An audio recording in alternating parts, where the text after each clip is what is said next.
1, Romanos 1, y vamos a leer del 1 al 7. Perdón. Romanos 1, del 1 al 7. La palabra inspirada y autoritativa e infalible de Dios dice: Pablo, siervo de Jesucristo, llamado a ser apóstol, apartado para el evangelio de Dios, que él había prometido antes por sus profetas en las santas escrituras acerca de su Hijo, nuestro Señor Jesucristo, que era del linaje de David según la carne, que fue declarado Hijo de Dios con poder según el Espíritu de santidad, por la resurrección ante los muertos, y por quien recibimos la gracia y el apostolado para la obediencia a la fe en todas las naciones, por amor de su nombre, entre las cuales estáis también vosotros, llamados a ser de Jesucristo, a todos los que estáis en Roma, amados de Dios, llamados a ser santos, gracia y paz a vosotros, de Dios nuestro Padre y del Señor Jesucristo. Amén. Pueden tomar asiento, hermanos, y acompáñenme a orar. Señor y bendito Rey soberano, te rogamos, Padre bueno, que bendigas la exposición de tu palabra, que nos concedas el poder discernir, Señor, el poder tener esta madurez espiritual para contemplar la gloria de tu Hijo, Señor, reflejada en vasos de barro. Te lo rogamos en Cristo Jesús. Amén. Espera un momento, hermanos.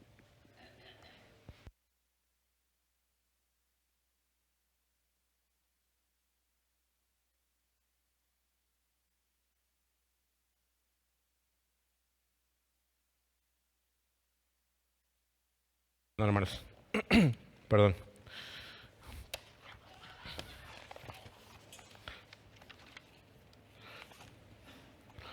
En la ocasión pasada vimos la primera parte del versículo 1, entendiendo que es Pablo, siervo o esclavo de Jesús el Cristo.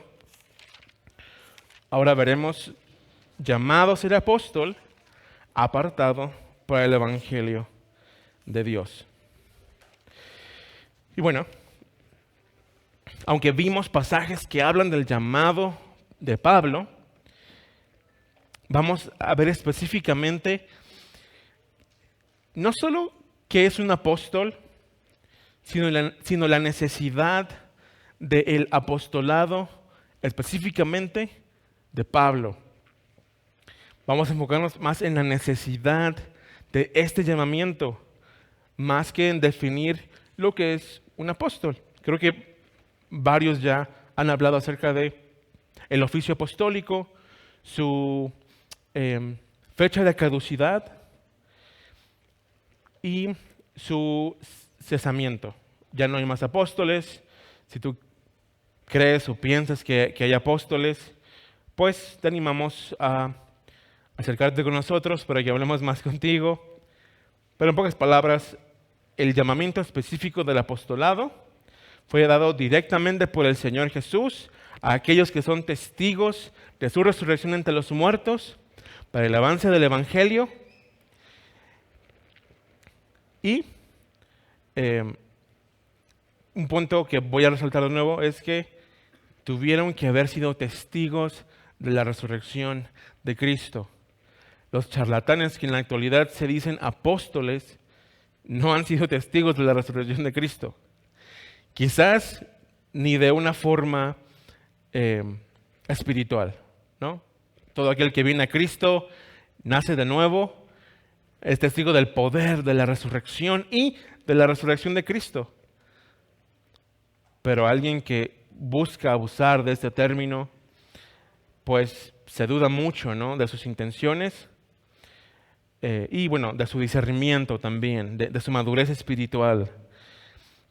Antes bien, el llamamiento apostólico al nivel de Pablo fue solamente designado directamente por el Señor Jesús. Y es lo que vamos a ver en Hechos 26.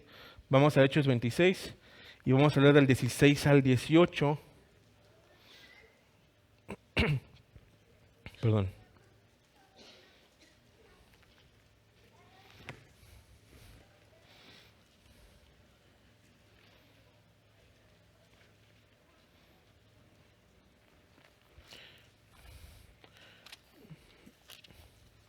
Y bueno, es Pablo dando testimonio delante de... Ay, perdón, 16.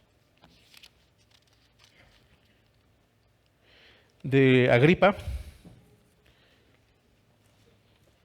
Dice el 16. Y está directamente el Señor Jesús hablando a Pablo después de presentársele camino a Damasco. Es embestido por la gloria de Dios, investido por la gloria de Dios. Él cae y escucha lo siguiente: pero levántate y ponte sobre tus pies, porque para esto he aparecido a ti, para ponerte por ministro y testigo de las cosas que has visto y de aquellas en que me apareceré a ti. 17. Librándote de tu pueblo y de los gentiles a quienes ahora te envío. 18. Para que abra sus ojos, para que se conviertan de las tinieblas a la luz, de la potestad de Satanás a Dios, para que reciban por la fe que es en mí perdón de pecados y herencia entre los santificados.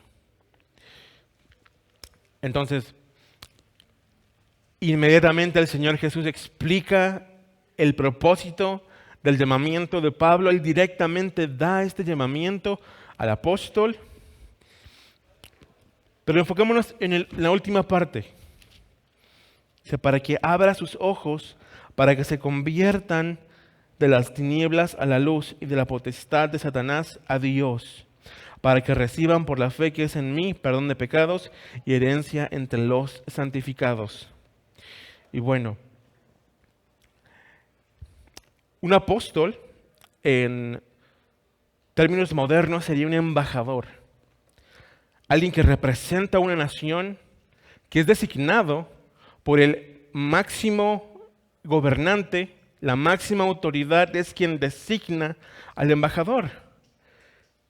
Un embajador no se puede autodesignar y decir, bueno, pues yo me voy a ser embajador, ¿no?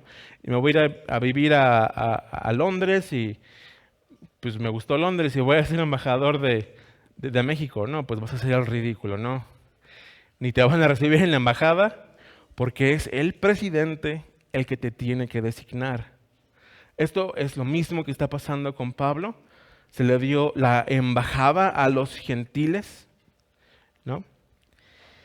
Que antes era fariseo de fariseos, que usualmente el fariseo tenía una repulsión al gentil, ni entraban a su casa, ahora es designado por el Señor de señores, por el soberano, Mesías triunfante y resucitado, como el embajador o el apóstol a los gentiles. Entonces, hay otra necesidad aquí, hermanos. También él de una forma implícita está siendo un embajador del nuevo pacto, ya que los gentiles reciben estas bendiciones gracias al nuevo pacto. Y el fenómeno, así como decimos un fenómeno meteorológico, que arrasa con una ciudad, y bueno, si lo has vivido alguna vez es algo horrible y te cambia la vida. De una manera similar, pero de una forma positiva, el Señor Jesús fue un fenómeno espiritual en su época.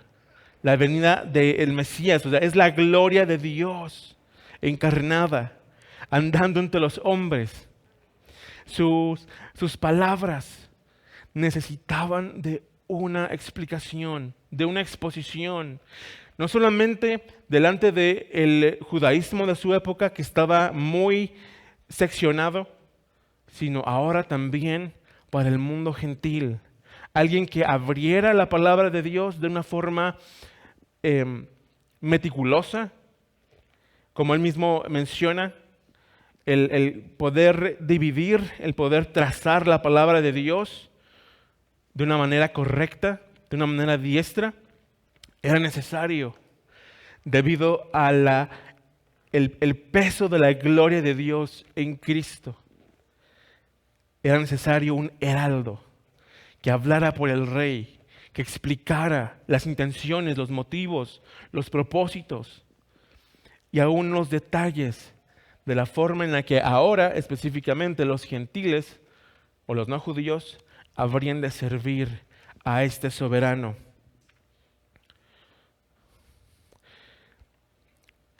Vamos a ver de qué forma el mismo apóstol lo define. Vamos a 2 Corintios 4:6.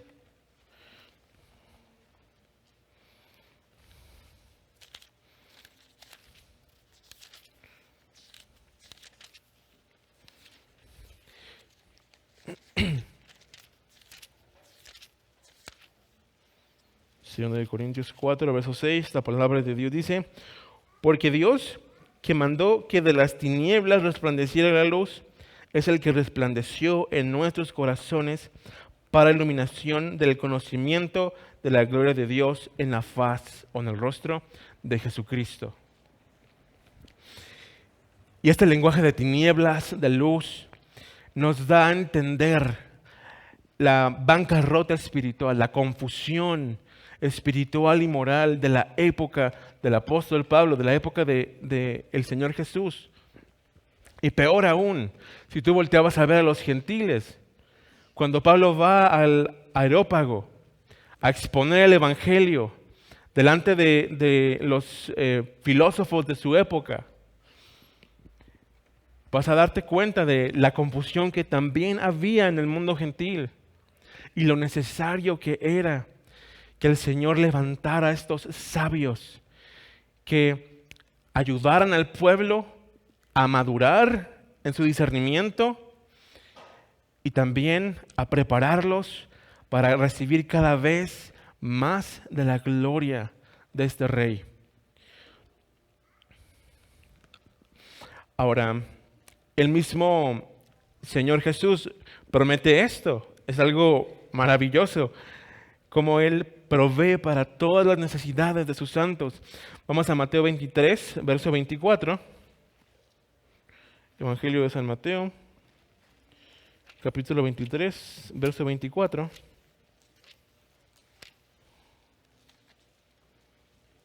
Ay, perdón.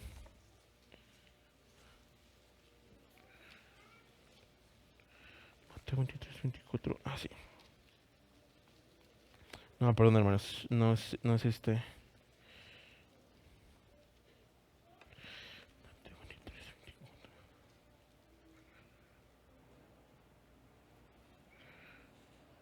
Espera un momento, hermanos.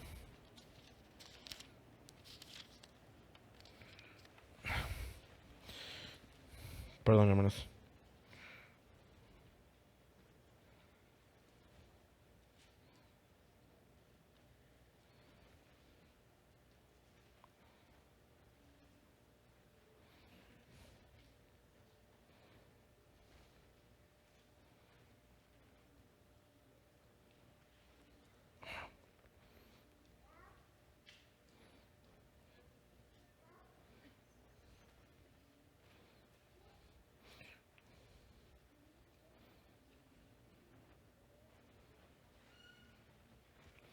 No, sí es Mateo 23, 24.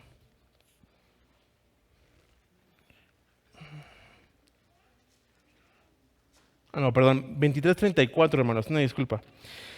Mateo 23, 34 dice: por tanto, he aquí yo os envío profetas y sabios y escribas, y de ellos a unos mataréis y crucificaréis, y a otros azotaréis en vuestras sinagogas, y perseguiréis de ciudad en ciudad, para que venga sobre vosotros toda la sangre justa que se ha derramado sobre la tierra. Y bueno, el mismo Señor Jesucristo aquí está explícitamente diciendo que iba a levantar a escribas, a sabios, a profetas, diestros. Estos nombres no eran ministerios o llamamientos comunes. Eran personas que tenían renombre, que tenían respeto debido a su conocimiento. Era alguien que, bueno, el mismo Señor Jesucristo menciona Y aún en los ayes en contra de los fariseos, mencionan, les gustan a ustedes que les digan rabí, ¿no? O escriba, porque era un título honorífico. Pero a aquellos que recibían este llamamiento o este término de sabios, iban a recibir lo contrario. Iban a pasar peripecias, iban a pasar hambre, iban a pasar pruebas y aún iban a recibir el mismo destino que su Señor, la cruz. En el caso de Pablo fue la espada. La tradición dice que él fue decapitado, pero él cumplió con su llamamiento. Él cumplió con este aspecto de ser un sabio para con Cristo. Y él mismo nos menciona que esta es la sabiduría que él estaba buscando, en lo que él se iba a enriquecer, con lo que él iba a llenar la enseñanza. Dice, yo no quiero saber cosa alguna entre ustedes, sino a Cristo y a este crucificado. Ahora, para entender la forma en la que el peso de la gloria de Dios en Cristo, la persona de Cristo, la riqueza que Él estaba trayendo al mundo gentil y también al judío, que ahora contado dentro de los santos, que ahora había recibido el nuevo nacimiento, al escuchar este evangelio, al entender el nuevo pacto, iba a ser muy similar a la experiencia que tuvo el profeta Daniel. Y vamos a Daniel 2, vamos a leer del 44 al 45.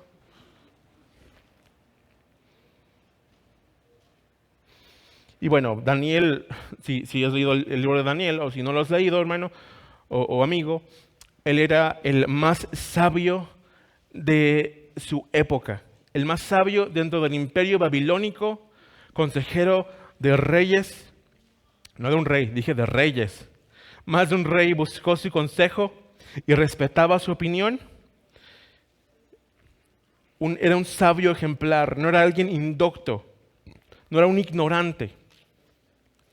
Entonces, vamos a Daniel 2:44.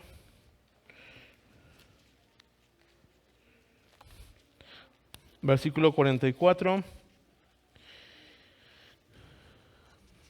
Y menciona aquí, está, como mencioné, Daniel dando un consejo.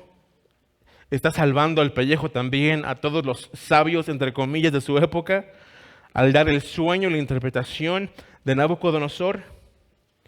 Y menciona aquí en el 44. Y en los días de estos reyes, el Dios del cielo levantará un reino que no será jamás destruido, ni será el reino dejado a otro pueblo. Desmenuzará y consumirá a todos estos reinos, pero él permanecerá para siempre. Y está haciendo referencia a la roca que habría de destruir la estatua que representaba a los reinos del mundo. Reinos que incluía el reino babilónico vigente, el reino persa que habría de venir, y aún se discierne que hasta Roma, y la forma en la que Roma iba a ser dividida siglos antes de que siquiera Roma existiera, vendrían a sucumbir delante del reino de Cristo. Para que veas la forma en la que el conocimiento de Cristo, el conocimiento de Dios en Cristo, iba a trastornar, o mejor dicho, a reformar de una manera radical el pensamiento humano. Necesitábamos de un sabio como Pablo, que viniera a explicar doctrina, a enseñar esta verdad. Juan dice, la ley vino por Moisés, pero la gracia y la verdad vienen por medio de Jesucristo. Esto de gracia y verdad nos habla de el verdadero propósito aún de la ley. El judío te puede hablar mil cosas de la ley. Y aún en el consejo que vemos en Jerusalén, mencionan los apóstoles, a Moisés ya hay quien lo predique cada sábado en la sinagoga. Es por esto que la empresa de Pablo es el conocimiento de Cristo. Pero para que veamos más lo que esta gloria opera en el alma de Daniel como el sabio, podemos ir a Daniel 8:27. Y en lo que vamos a Daniel 8:27, quisiera recordarte una historia también de Daniel, para no ir por el tiempo, acerca de Belsasar. Cuando Belsasar, un hijo de Nabucodonosor, heredero del reino, osa usar las copas que se usaban en el culto a Yahweh, al Dios del pacto, como algo común para emborracharse, para tomar su vino con sus amigos, el juicio de Dios es desplegado delante de él y ve una mano escribiendo unas palabras. Y Belsasar manda a llamar a Daniel para que él discierna el juicio de Dios. Si esto era necesario, hablando de un santo explicando los juicios de Dios a un impío, ¿cuánto más necesitamos de este apostolado paulino de Pablo para entender y discernir los juicios de Dios que están prontos o que ya están pasando? Podríamos incluso hablar. Pues aún más necesitaríamos de este sabio que Cristo Jesús llamó y levantó para nuestro beneficio. Pero este sabio Daniel, regresando a Daniel, Daniel 8:27, recibe revelaciones de la gloria del Mesías, de aquel como hijo de hombre que recibe autoridad y reino eterno. Y menciona ahí, yo me turbé, porque él no entiende cómo es que Dios, el Santo de los Santos, va a dar autoridad y reino eterno aún como hijo de hombre, ¿no? Él no discernía la encarnación de Cristo, que el Eterno se hiciera joven, como le mencionamos hace unos momentos. Y esto lo turbó en gran manera, pero después, cuando sigue la visión, llega un punto en donde dice, ay, espérame un momento. Espérame un momento, por favor. En el 8:27 dice, y yo, Daniel, quedé quebrantado y estuve enfermo algunos días, y cuando convalecí atendí los negocios del rey, pero estaba espantado a causa de la visión y no la entendía. ¿Quién de aquí es más sabio que Daniel, hermanos? Necesitamos de este apostolado de Pablo. Muchos dicen, hay una frase en la jerga evangélica, ¿no? Dice, Dios no llama Dios no escoge a los preparados, sino prepara a los llamados, ¿no? O prepara a los escogidos. Bueno, en el caso de Pablo, él sí preparó a este ministro. Él fue dotado por Dios. Él da testimonio de la forma en la que él fue instruido.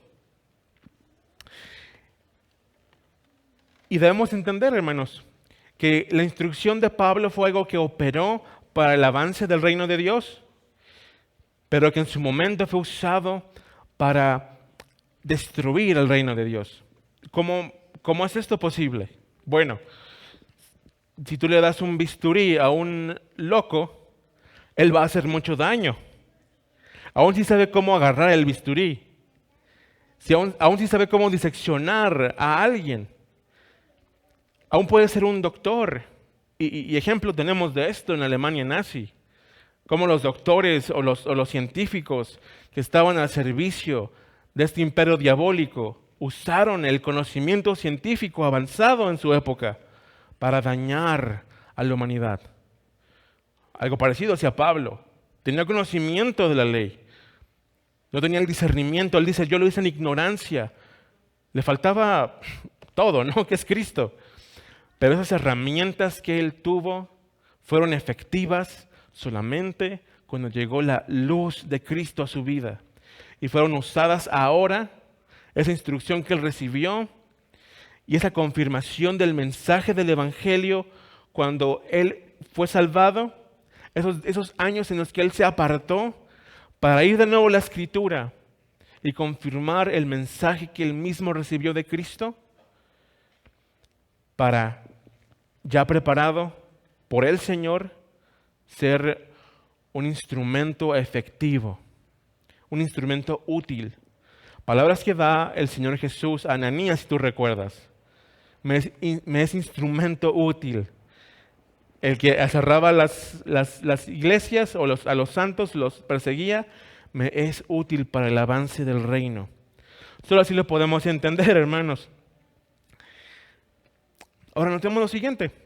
En Daniel 12, vamos a leer del 1 al 9.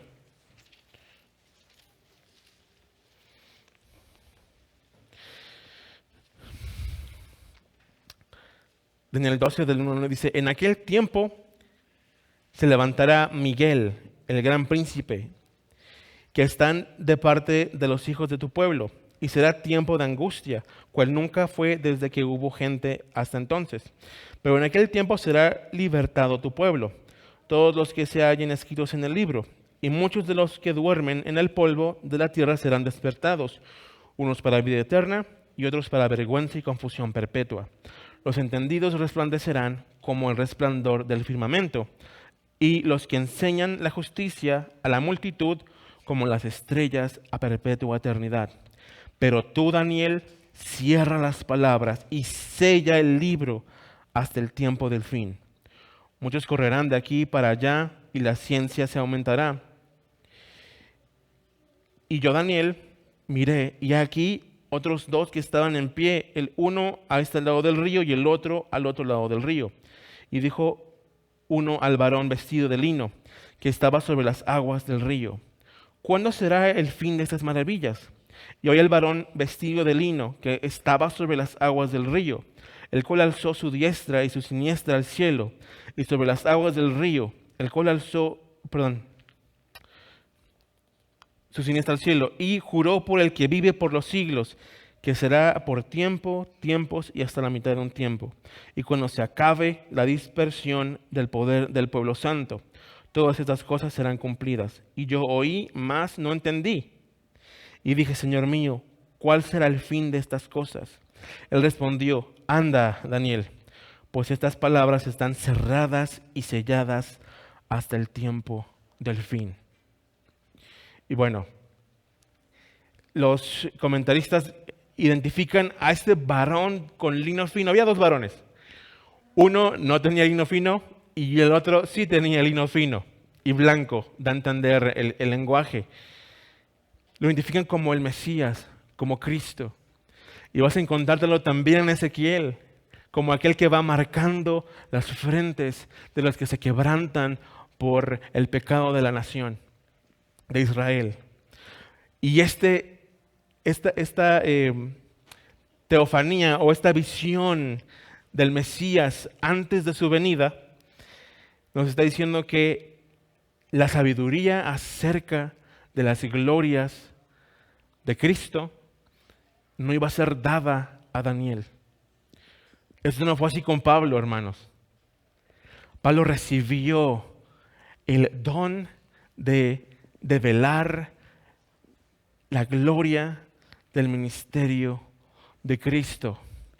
Hermanos, cuánta gratitud debe haber en nuestra alma cuando leemos el prólogo en Hebreos, diciendo: Dios, habiendo hablado muchas veces y de muchas maneras en otro tiempo a los padres por los profetas, en estos posteros tiempos, así como dice Daniel, hasta los posteros tiempos, en estos posteros tiempos nos ha hablado en Hijo.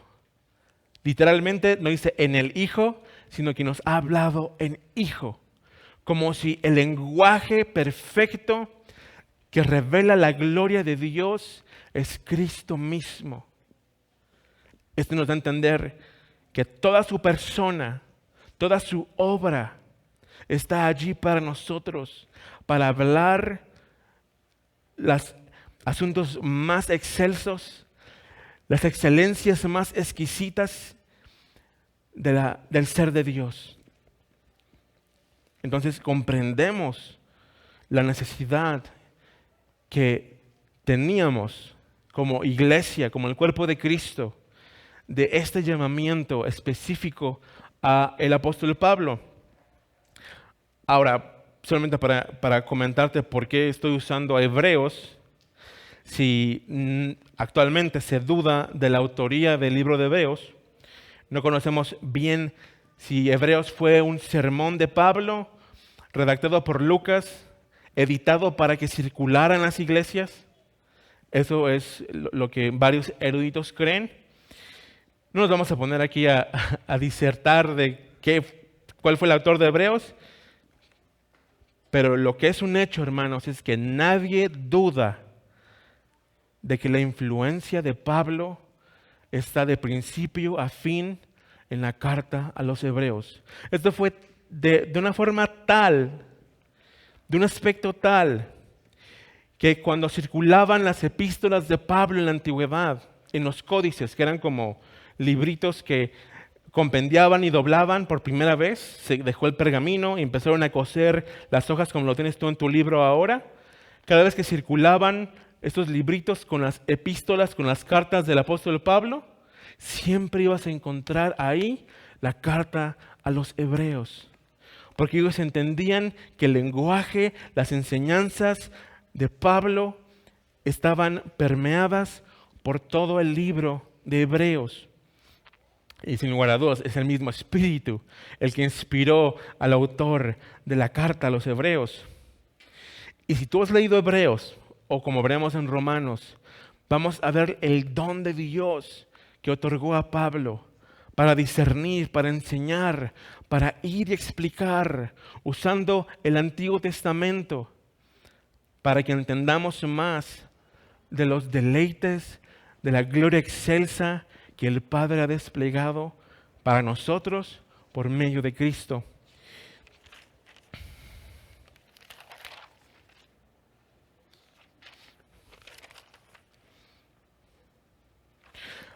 Vamos a ahora escuchar de la boca del mismo apóstol esto que estamos exponiendo.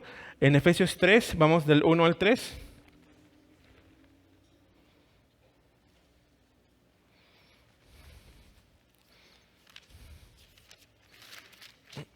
Perdón.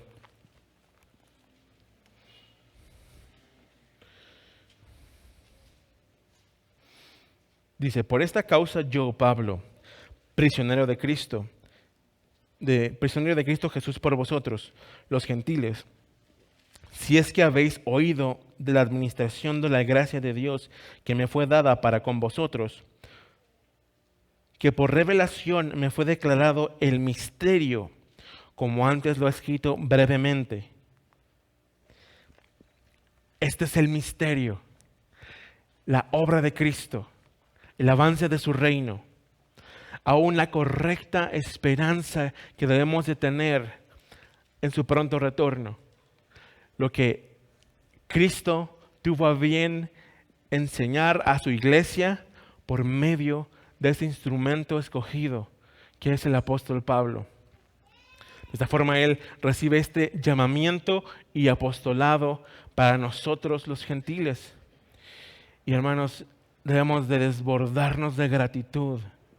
Debemos de valorar el tesoro que es el Nuevo Testamento. No solamente las cartas de Pablo, sino todo el Nuevo Testamento. Es la llave para develar, para detonar, si lo quieres ver así, la gloria de Cristo, tal cual fue entregada a los santos en el Antiguo Testamento. Y ver el privilegio de que por la gracia de Dios, alguien tan sabio como Daniel, que no pudo discernir esto, que no tuvo acceso a estos detalles, a estos deleites, permíteme decir, está puesto a la mesa frente a ti, hermano, para que vayas y tomes, como dice, toda bendición espiritual en los lugares celestiales en Cristo Jesús está aquí para nosotros. Gracias a este vaso de barro como oraba. Porque hay que darle su lugar, ¿no? Es un vaso de barro, sí, pero escogido instrumento de la gloria de Dios. Por esto, no es de extrañarse, hermanos, que se le diera un aguijón en la carne. Él recibió mucho. Necesitaba ser humillado como un favor de Dios para que él no echara a perder los dones que Dios le había dado. Vamos ejemplo en eso, hermanos. Cuando llegue una aflicción a tu vida, cuando llegue una prueba, no pienses que Dios te ha abandonado. Es Dios forjando el carácter de Cristo en ti para que no eches a perder tu llamamiento, tu ministerio, el cual, así como Pablo lo recibió, te fue otorgado a ti específicamente. Y vamos a ver más acerca de Pablo hablándonos de su llamamiento y la forma en la que él fue apartado. Ahora vamos a la siguiente parte, apartado para el Evangelio de Dios. En 1 Corintios 2, vamos a leer del 1 al 10.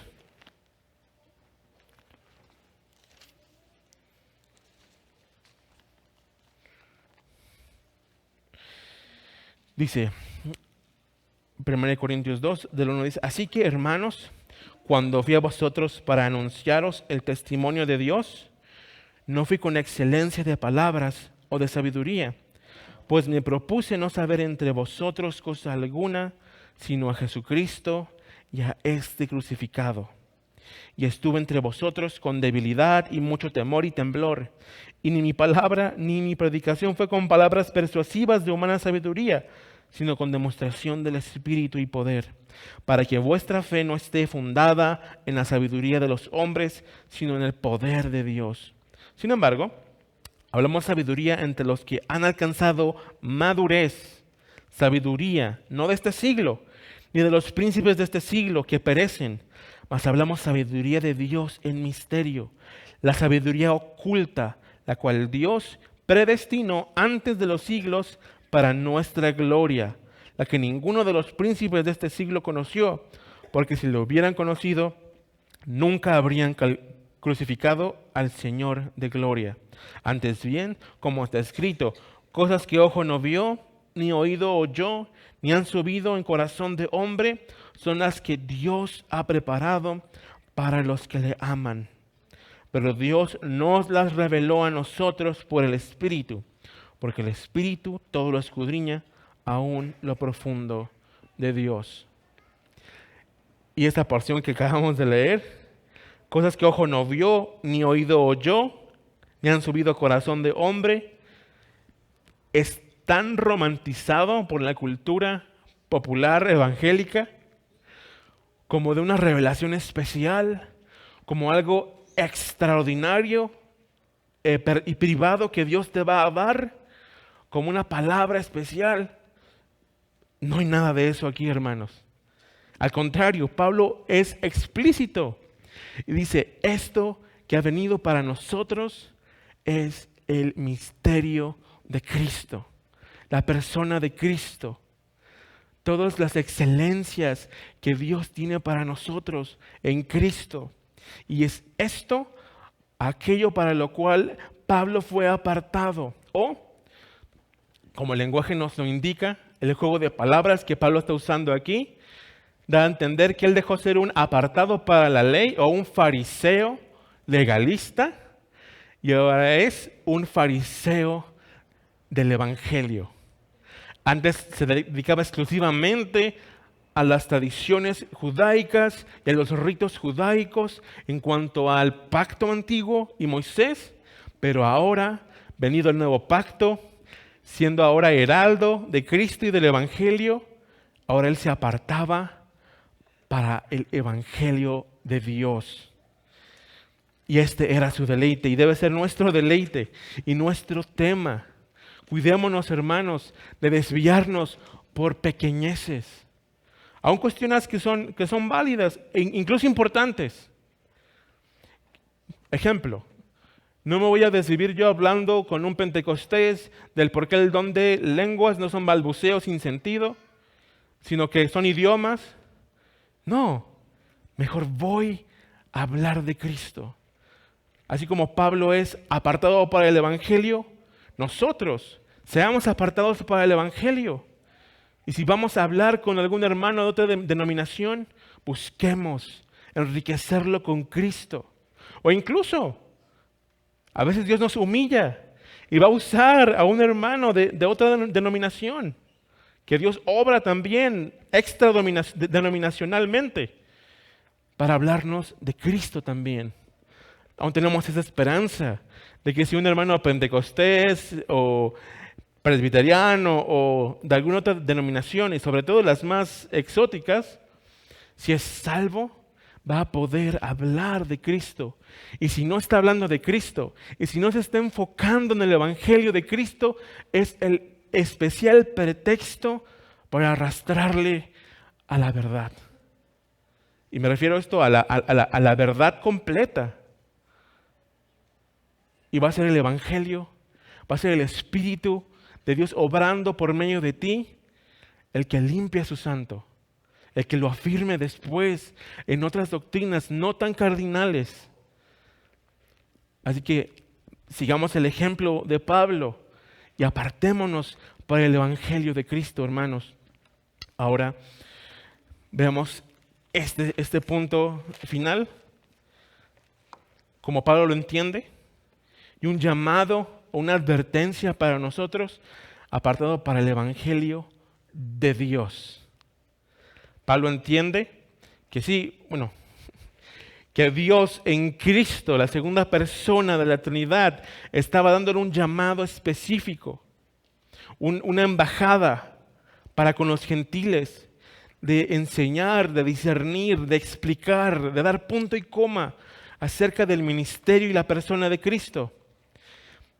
Pero que el mismo mensaje en sí no solamente viene de Dios, sino que es definido por Dios y nos habla de Dios.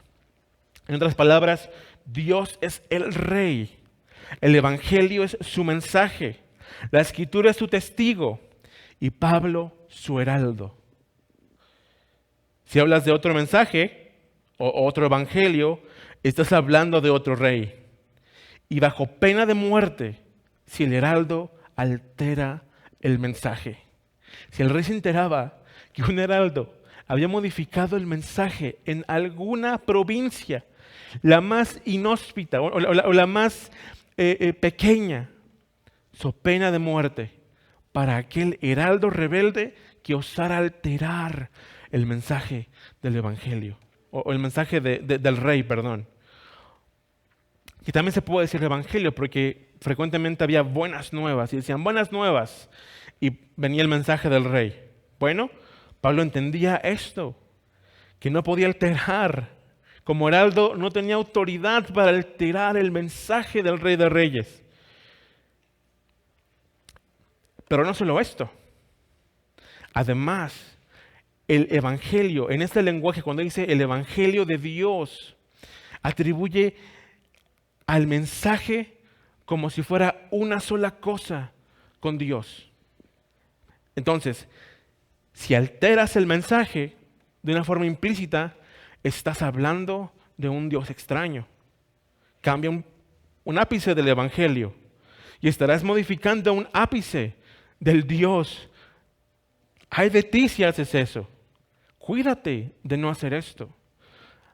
Y hermano mío, hermana, esto, y perdón que lo traiga de nuevo a colación, implica teología. Implica temor reverente. ¿Estoy siendo yo un buen embajador?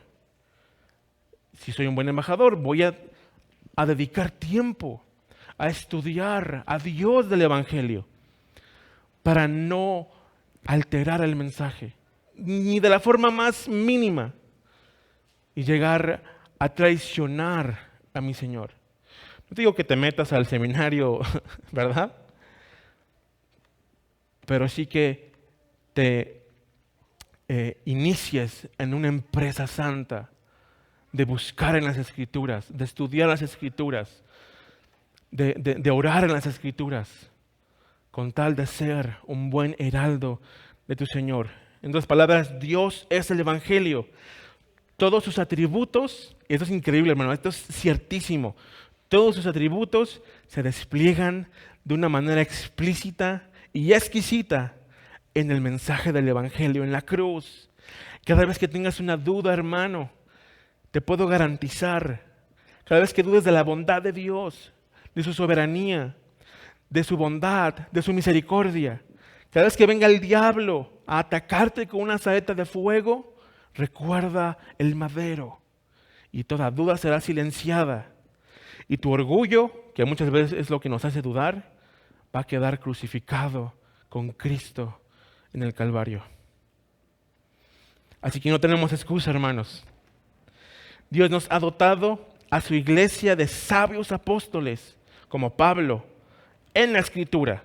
Los apóstoles solo están en la Escritura, no fuera de la Escritura. Si no, es un charlatán. Con esa certeza lo podemos decir. En la Escritura, para entender el Evangelio e imitarle como heraldos. Vamos a 1 Corintios 9, versículo 10.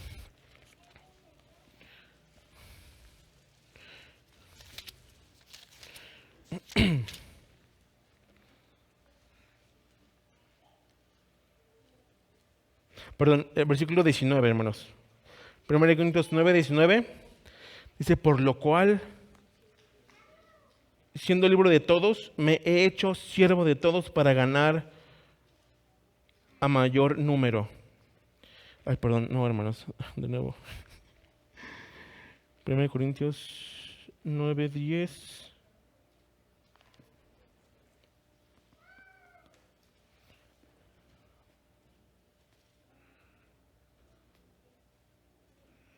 Me disculpo, hermanos.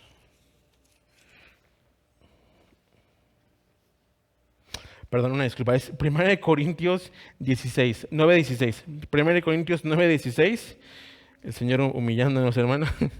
1 Corintios 9, 16 dice, pues si anuncio el Evangelio, no tengo por qué gloriarme, porque me es impuesta necesidad. Y ay de mí si no anunciare el Evangelio.